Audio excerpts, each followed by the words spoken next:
બગસરા વિસ્તારમાં શંકાસ્પદ હાલતમાં યુવકની લાશ મળી આવી હતી। મારુતિ ઇન્ડસ્ટ્રીયલ પાસે 22 વર્ષીય પિન્ટુ નામના યુવકની લાશ મળી આવી હતી। યુવકના શરીર પર અને આંખના ભાગે ઈજાઓના નિશાન મળી આવ્યા હતા, જેથી પરિવારજનોએ આક્ષેપ કરતા જણાવ્યું હતું કે 2 દિવસ પહેલા જ પિન્ટુને પગાર મળ્યો હતો, જેથી તેને લૂંટી અને હત્યા કરવામાં આવી છે। પોલીસે લાશને પીએમ હર્તે હોસ્પિટલ ખસેડી વધુ તપાસ હાથ ધરી છે।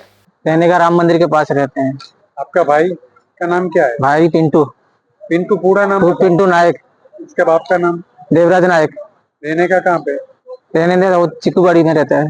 उसकी उम्र कितने साल? उम्र 22 साल है। ये क्या काम करता है सूरत में? वो पानी का टैंकर का गाड़ी में जाते थे काम करने। हाँ, फिर शाम को इधर खाना खा के उधर कंपनी के सामने ही सोता था।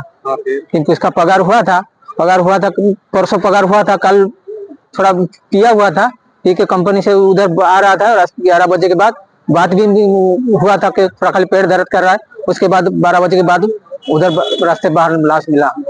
किस तरह की लाश मिली और आपका क्या कहना है? क्या क्या मांग है आपकी? क्या कहना है? मेरा मांग है कि वो उसको कोई भी आदमी हो खींच के मारा गया है, उसका पैसा सब लूटा गया है। इसका पेट का निशान पूरा घिसा के चोट लगा है, आंख में पूरा मारा है मुंह तोड़। पुलिस ने क्या बोला? पुलिस ने बोला कि कुछ मर्डर नहीं है, कुछ नहीं, ऐसा बोल रहे हैं। आपको क्या लगता है? मेरे को लगता है कि मर्डर ही है। आप क्या करना चाहोगे? क्या कहना? मेरे को कहने का मतलब है मेरा भाई को कोई मारा है, मेरे को इंसाफ चाहिए। ये कहाँ रहने? उड़ीसा का है? कहाँ का रहने वाले? उड़ीसा का। यहाँ सूरत में कितने सालों से? सूरत में 12 साल से काम। वो पानी टैंकर जाता है सर, उसमें काम करते थे।